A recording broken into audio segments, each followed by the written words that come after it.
Delta 1-0. See you later. Rendezvous points and radio freaks are indicated and fixed. AWACS contact on 4-hour intervals. Who's our backup? No such thing, old buddy. This is a one-way ticket. Once we cross that border, we're on our own. This is getting better by the minute.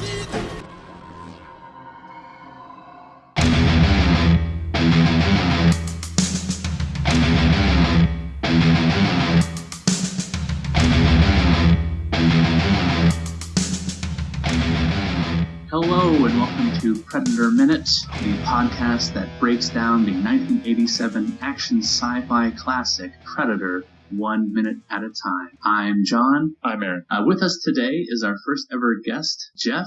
Hi there. Jeff is a buddy of mine from the teaching biz. Yes. Thank you for having me on. I'm very excited to be here with you too. Awesome. Thanks for being here. Before we start analyzing minute 8, we'll talk about that in a minute. We just had some quick questions for you. Sure. One being, what is your history with this movie, Predator? This is a movie that I can't actually remember the very first time that I saw it, but it sits in my mind as one of these films from my early childhood that it was like one of the first R-rated movies I ever saw, uncut, right? Oh, sure, yeah. Yeah, like I have a distinct memory of seeing RoboCop for the first time when I was probably around 7 or 8, like way too young to see that movie. And right.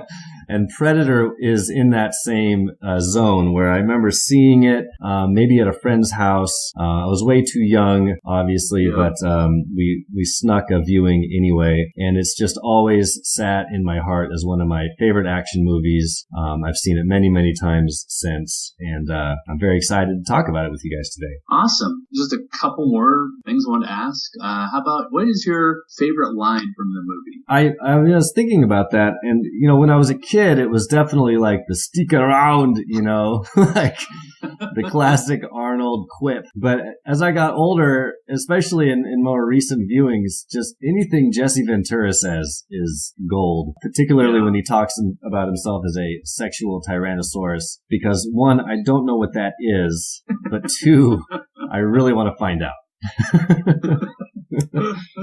Awesome. And just over the last time you viewed this, I think you told me either a week or two ago you watched the whole thing through again. I was wondering, did you have anything, like any one thing that particularly stood out to you over the last viewing? Yeah, you know, just as now kind of an older movie watcher, as an adult, I really appreciated the visual storytelling of the film. You know, there's a lot of sections of this movie that have very little dialogue, and yet it never seems boring. The story moves right along. I love the shot compositions. The action sequences are spot on. So I guess just as from the perspective of filmmaking, I was pretty impressed watching it again later in life. Those things, you don't really notice when you're younger. Right. Just in those first 4 minutes that Aaron and I recorded, you have the credits playing and you have action going on in the background, but nobody's saying anything.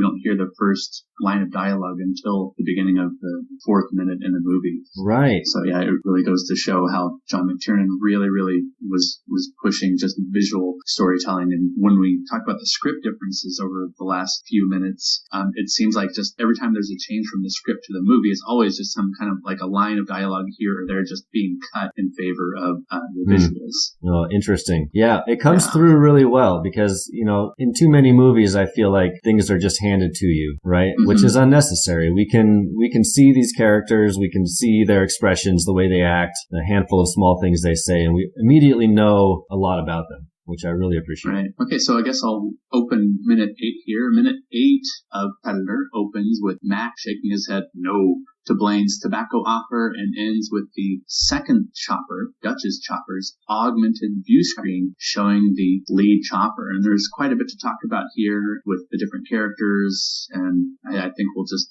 dive right in. Jeff, since you're the guest, do you have a particular topic you want to start us off on? Well, right at the beginning of this minute, of course, we have Blaine, Jesse Ventura, offering everyone chewing tobacco. Of course, everyone refusing. And then he himself takes an unnaturally large pinch of chewing tobacco and puts it in his mouth and then proceeds to chew it like chewing gum, which is quite disconcerting. I don't know how you guys feel about this. Seems fine to me. So my experience, I don't know. Do you, when you guys were in high school, were there a lot of like kids in your high school that used tobacco products like cigarettes? I knew a few who would chew, and like you'd find their spit in the water fountain sometimes. Pretty gross. Right. So when I was in high school, I only like knew kids that smoked, and it wasn't until I was in college that I even like encountered anyone that used chewing tobacco. And in my experience, right, you just take like a small little bit and you put it inside your lip and sort of let it sit there. Is this a different type of chewing tobacco I'm unaware of that you actually chew? I do not know. Aaron, do you have some input on chewing tobacco here? I think this guy's trying to get all amped. Yeah. Yeah, I think it's a mix, honestly, of just probably something a lot of people in the military would do because there's probably a lot of downtime from different people I've heard, who talk about the military. They have these inhuman wait times between like any kind of action they're taking, whatever the field they're in. Right. And so one thing you could do to pass the time, I guess, is let your body absorb obscene amounts of chemicals from the tobacco. But yeah, that is a crazy amount. It's basically a mouthful that you wouldn't be able to really talk past if you're immortal. But. It reminds me of when like you were a kid and you took like a big handful of like the Big League Chew, right? The chewing gum out of the pouch. Big League Chew. Like it looks like that. I have a friend who's a pilot in the Air Force, and so what you're saying makes sense. And he says a lot of pilots will chew because you can't smoke while you're flying. So I can see why that would be a thing in the military. Right. And he does go on to offer it to Mac in this minute. Mac says no, but we don't see him offering the other couple of characters he offers it to until next minute. So we're going to hold off on that whole exchange.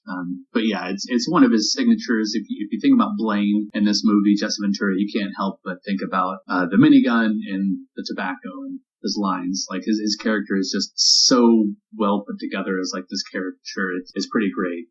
In fact, his chewing tobacco is not something that he had to adapt to. It's something that he has been doing for years, according to this interview I saw with Graham Benzinger.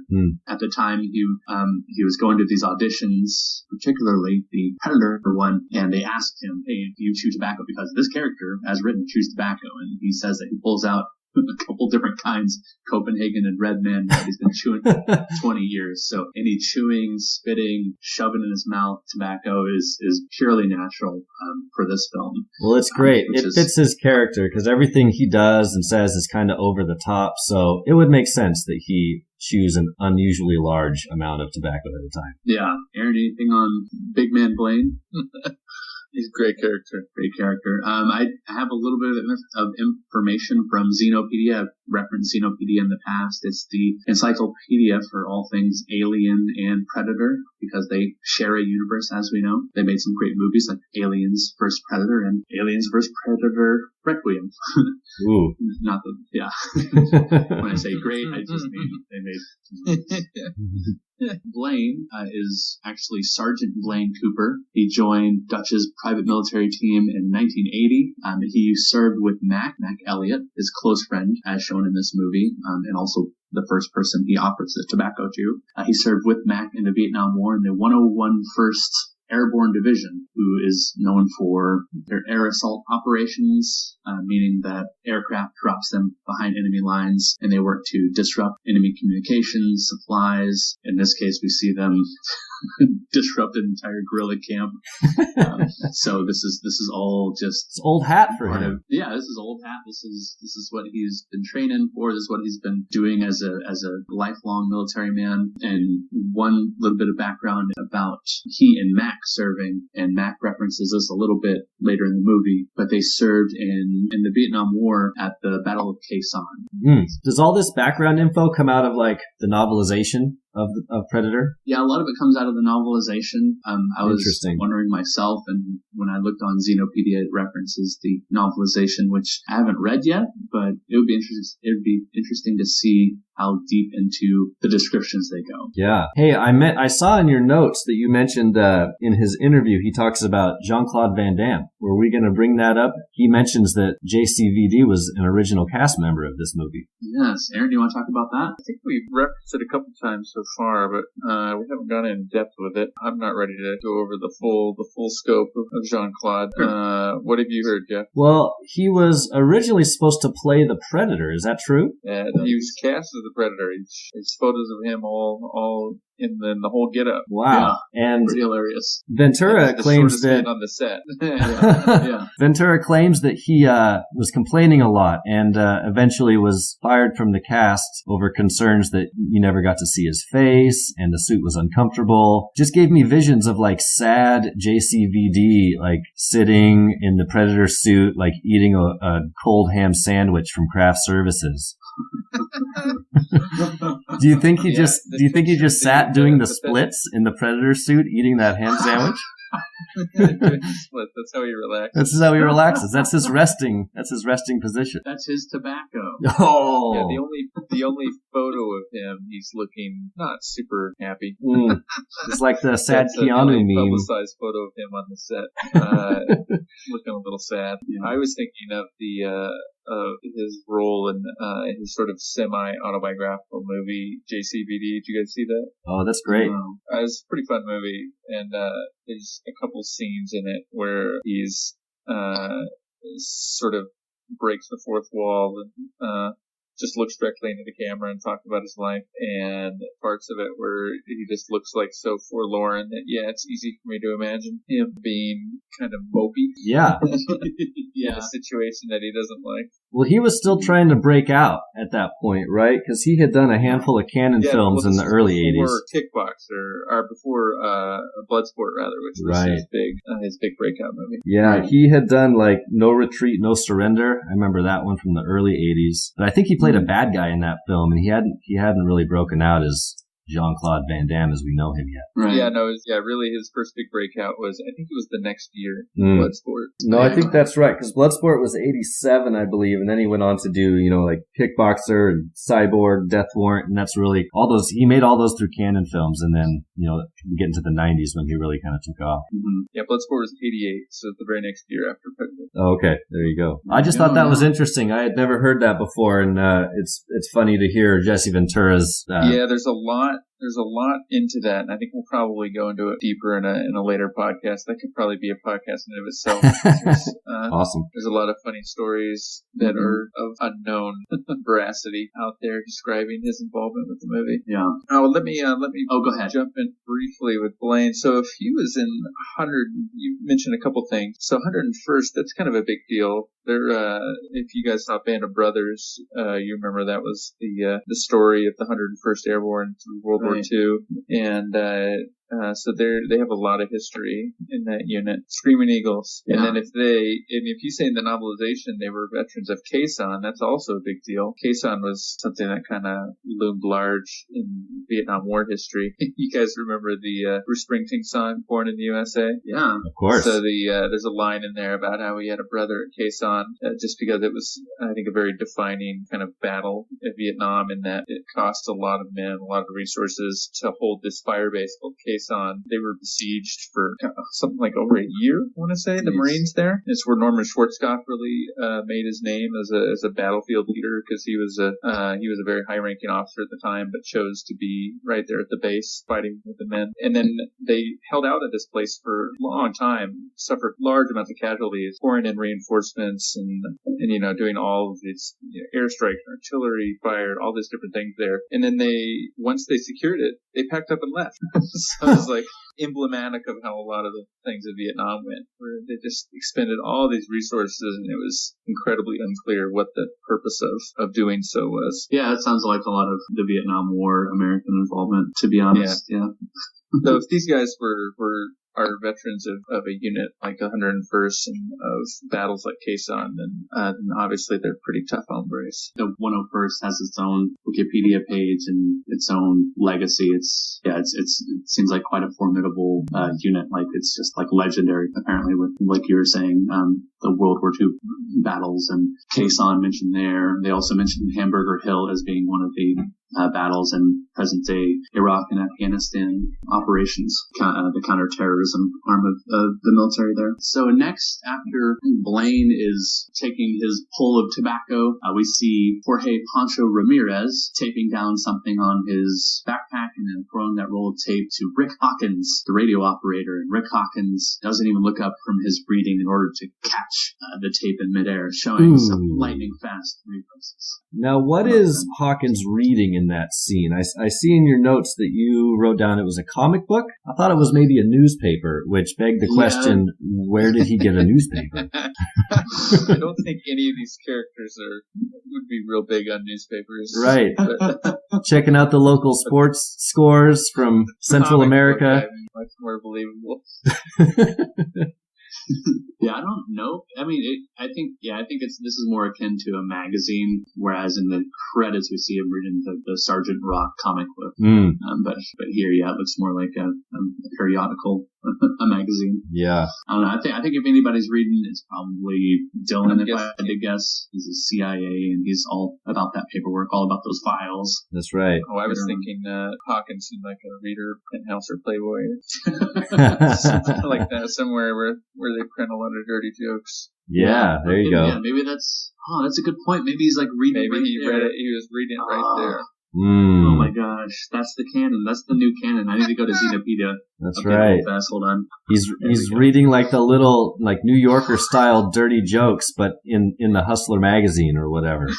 That's right. He's the one guy who reads the articles. That's the one guy. We found him. Exactly. Reads for the articles. I do like the fact that it shows him as having some positive physical attribute in the movie. Yeah. I think because he's the first one to die, you sort of, it would be easy for them to show him as being like some particularly useless soldier, right? As being the first one to die, being the mediocre guy or the guy who's weak in some way. Yeah.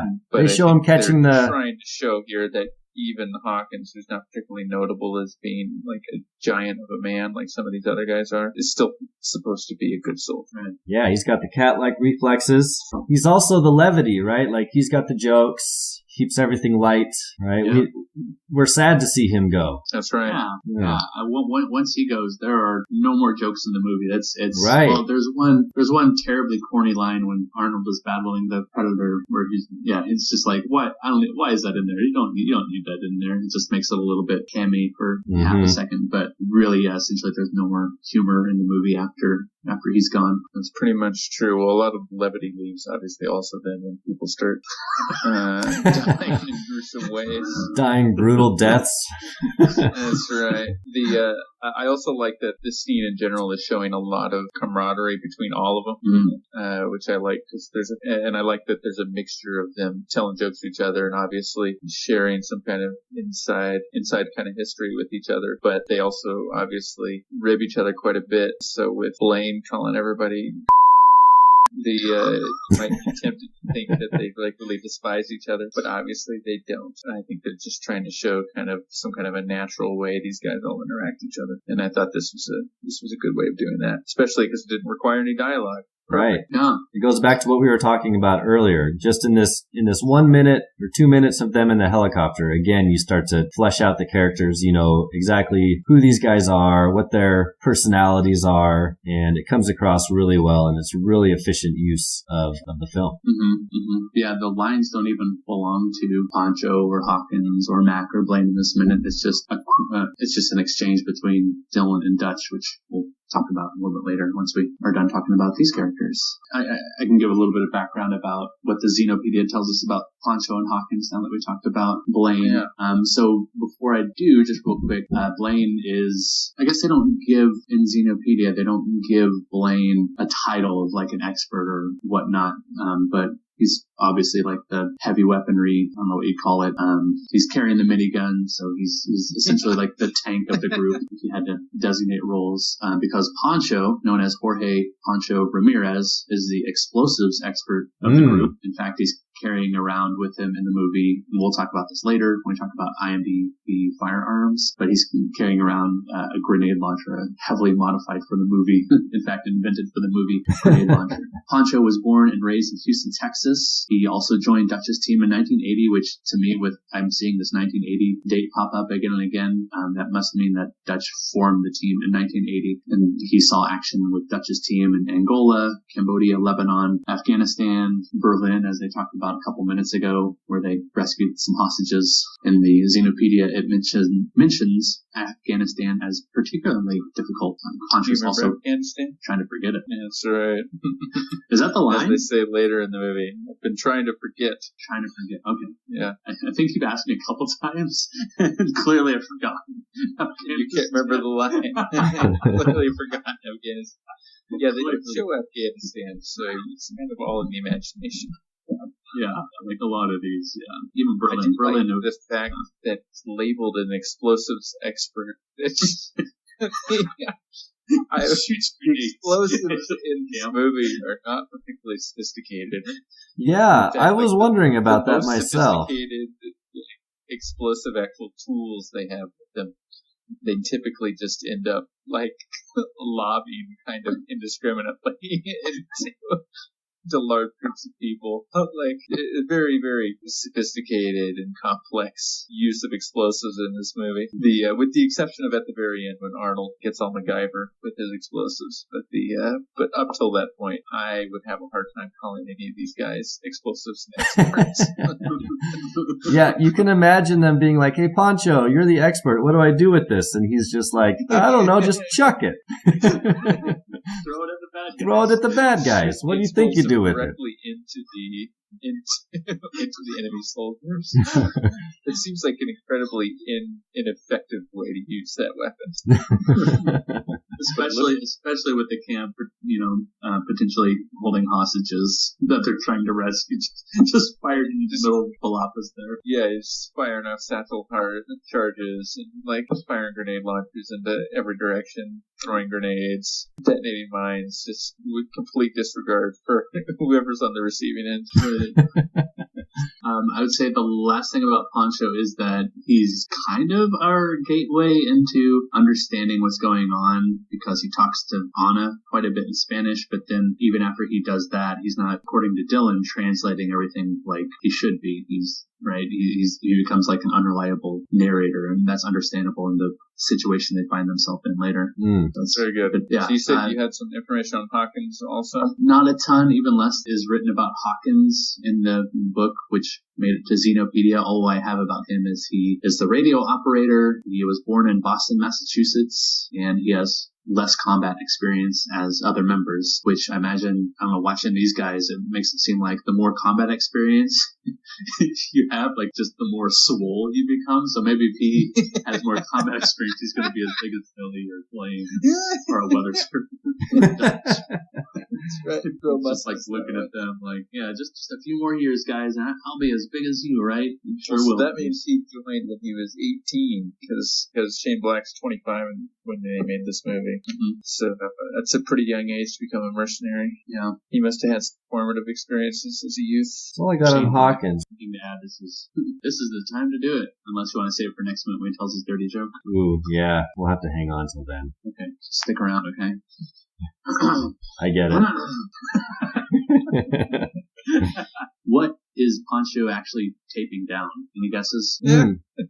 It looks like putting it on his backpack. Is that true? The script says that he's taping camouflage onto his backpack.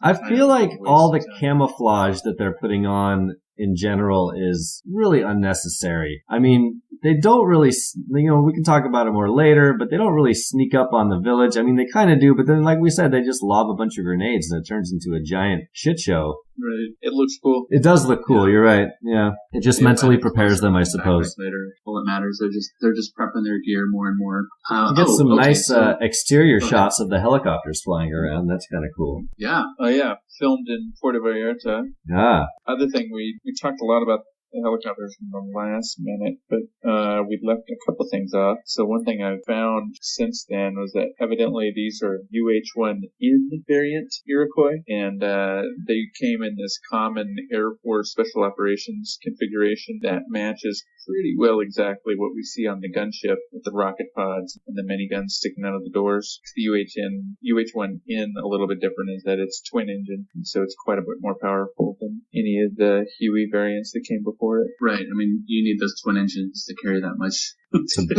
Tobacco? that much beef.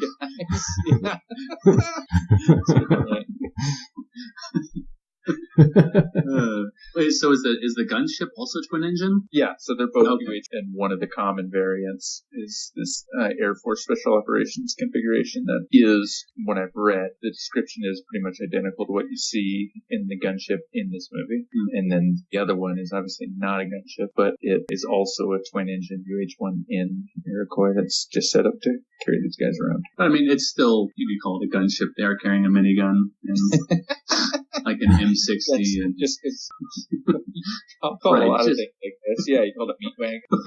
Arnold Schwarzenegger's biceps, those are guns, right? Yeah.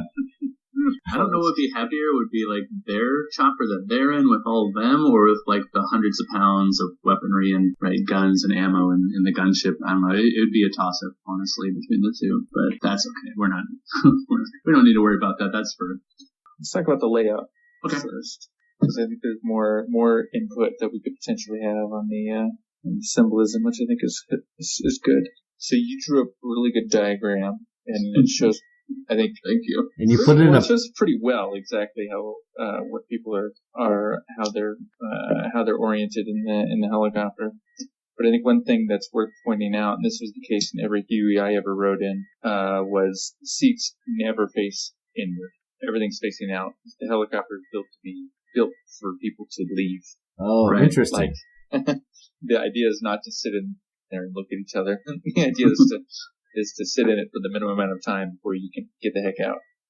And so there's nothing between you and the door. And so you have seats. So let's start at the front. So you got pilot and co-pilot, right?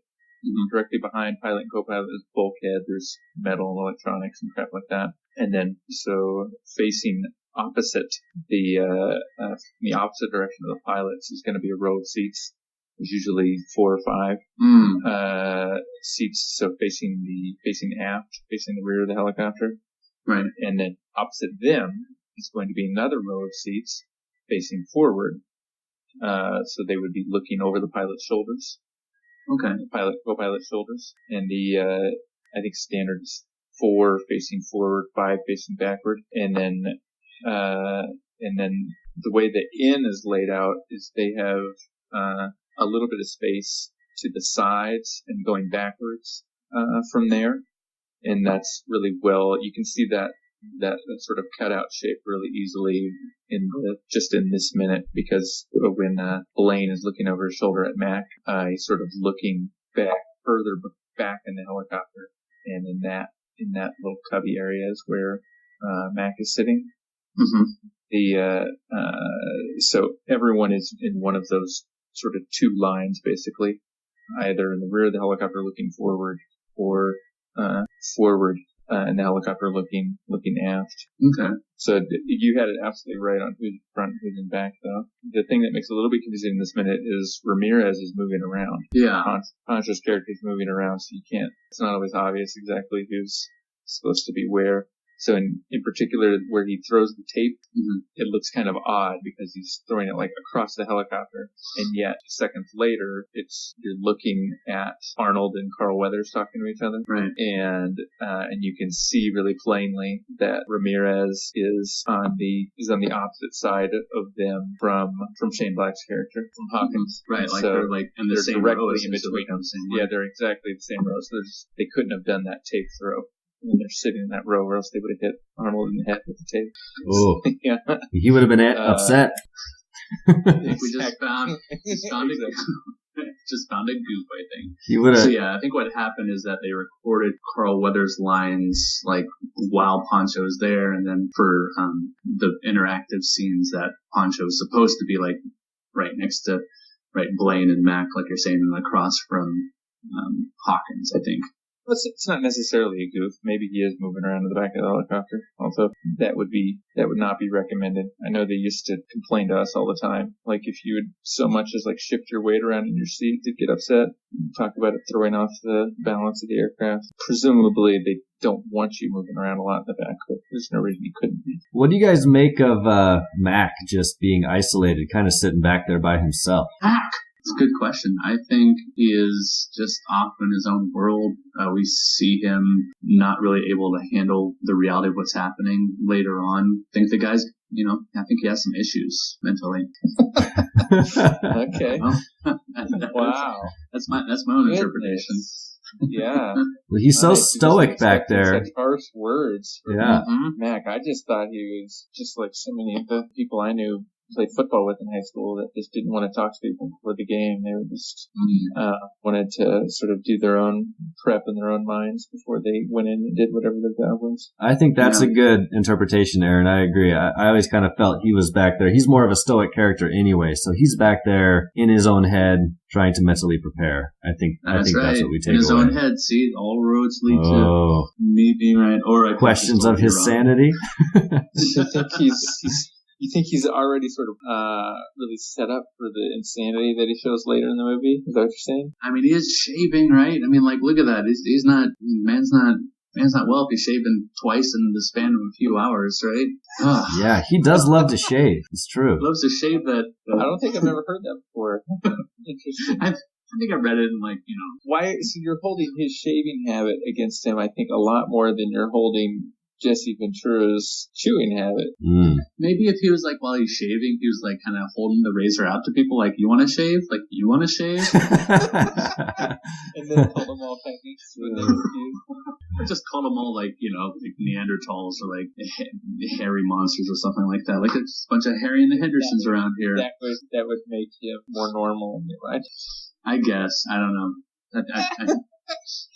It wouldn't. I'm just saying. I'm going to go ahead and say I think you're reading into it more than you should. But awesome. I will say that I think you're right that I'm sure they're all a little bit damaged by years of combat exposure. I'm sure that's not good for your psyche. Yeah. So go ahead. Oh, I was going to bring up the conversation between Arnold and Carl Weathers if we're ready to get into that. But if you guys have anything else to say about the seating chart, I'll let you finish.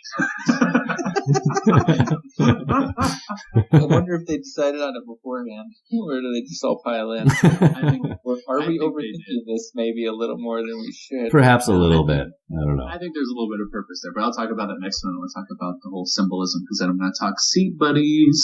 All right, go ahead about the dialogue. Well, so I do think it's interesting what you said about Mac. I want to just briefly touch on it one more time, that every one of the characters in this movie, except for Hawkins, probably just because he doesn't get a chance, shows at least one moment where they're clearly kind of reflecting. Yeah, they're like you were saying, they're all damaged from years of combat experience. That's going to do a lot to the psyche, but also give a lot of demons to be carrying around with, that, I forget what they call it. It's like survivor's guilt, right?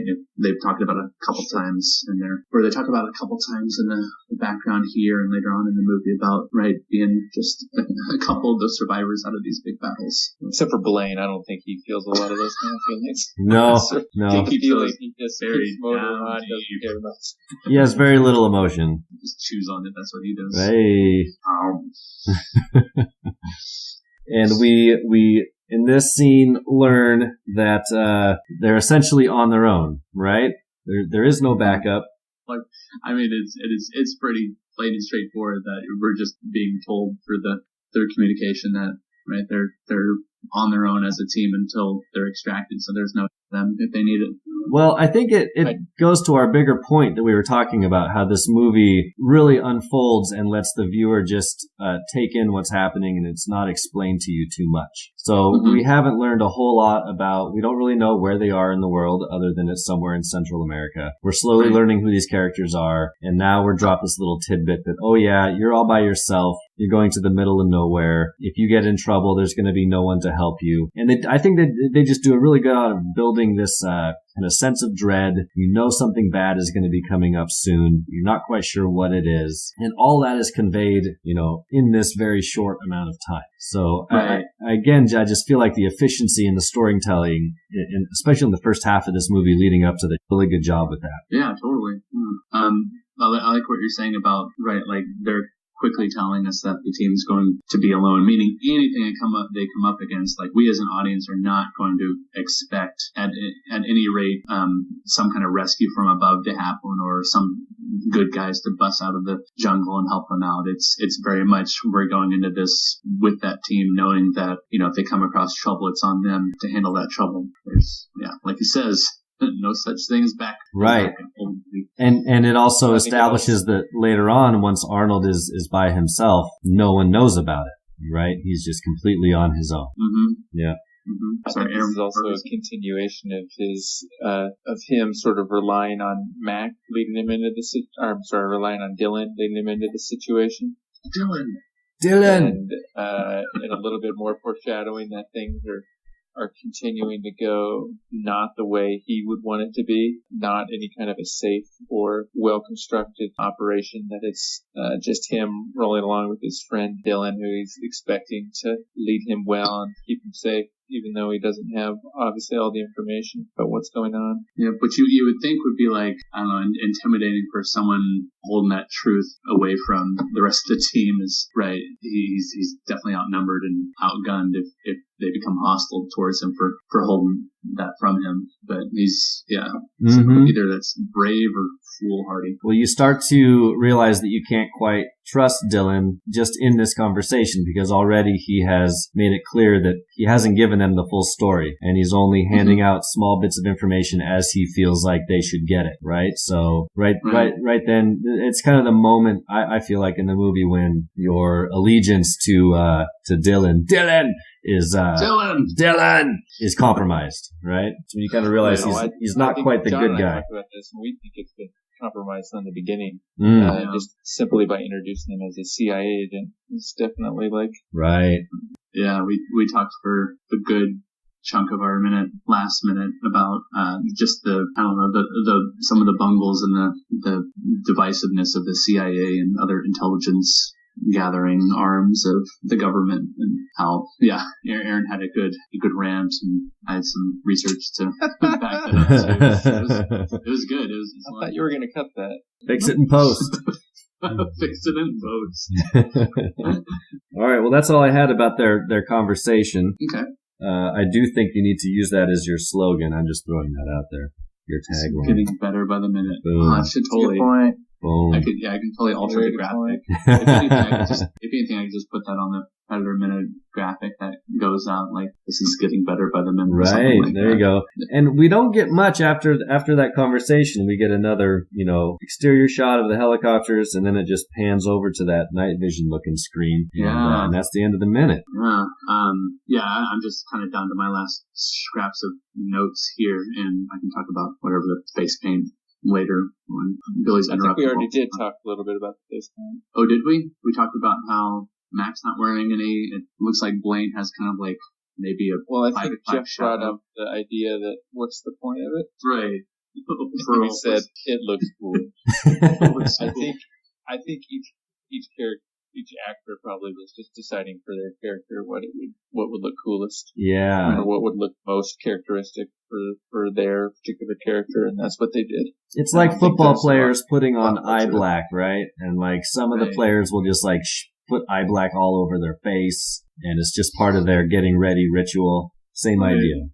Well, in theory, you could put some camouflage on that would, I think, be really useful. Depending on what exactly you're doing, but obviously these guys are not being super sophisticated with the way they apply it. Yeah, they're not in stealth mode. Right, they're not like in the ghillie suits and stuff like that, and holding like the exactly. Well, they do. It's funny. They do both, right? They sneak up all stealthy, and then when they decide to act, they just hurl explosives.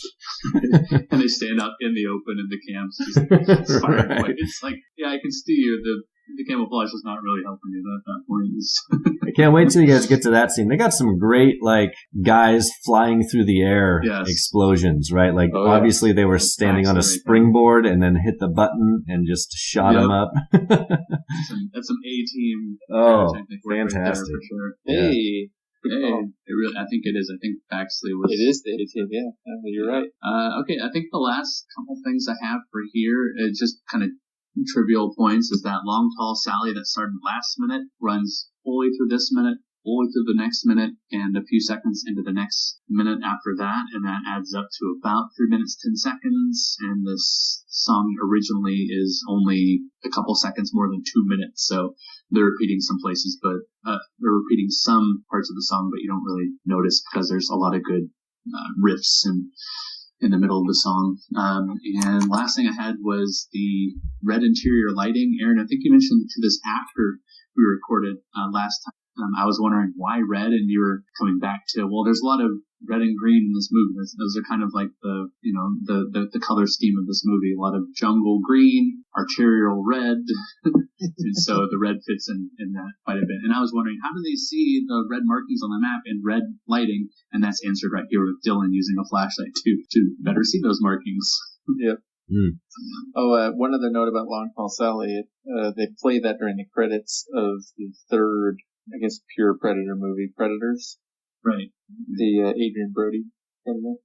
They play that in Predators? That's great. I've never noticed that. I have not seen the movie. I had to read that. I was told that it plays in the credits. So, I'm a fan of Predators. That's not a bad one. But in our effort to beat this dead horse as much as we can, do it. You mentioned the last frame is viewing up on a display up by the pilots. Some obvious foreshadowing. Totally brought that up in I think either the second or third minute, just that motif of like watching, of like being watched, or characters watching others. And, right, here's the chopper in front being watched. The last thing I have for this minute is the script difference, and really everything else is the same in the script. The only difference is instead of grabbing a handful of loose tobacco, Blaine is just cutting off like a block of tobacco. And pictures of this and that stuff looks nasty. Oh, just a big old block. And he has no spitting container that we can see. So we are to assume he's either spitting on the floor or just gutting it. I don't know. Well, I got good news that the answer to your question will be answered in the very next minute. Oh, I'm excited. I think minute 10 is where they show not gutting. Yep. Spoiler. Spoiler for the tobacco. Yeah. As kind of a continuing color palette in the movie. I had never really thought about that before, but even the cover of the movie, right? Like the VHS box, right, is kind of red and green. A lot of war movies are like this. Yeah. I remember seeing an interview with Steven Spielberg. He's done, obviously like Saving Private Ryan, really notably. He says post-production they crank up the green and red. It makes sense. Because it's such a high contrast. Yeah, high contrast. Yeah, really. Right, the red really stands out when we see it in the jungle in this movie. Yeah. Yeah. Cool. Well, if are we ready to wrap it up? Mm-hmm. All right. Well, if you have experience chewing tobacco or riding in a helicopter or both, let us know. You can email us at predatorminute@gmail.com. You can let us know through Twitter and Facebook, both using the handle @predatorminute. We are hosted on SoundCloud, Podcast Republic, and I'm learning more and more people are finding this through just whatever native app they usually use for podcatching. So for Predator Minute, I'm John. I'm Aaron. And I'm Jeff. Thanks for having me. This was great. Yeah, thanks for being here. Jeff, maybe you can come back next week. I'd love to. That'd be great. All right. Cool. So until next time. Stick around!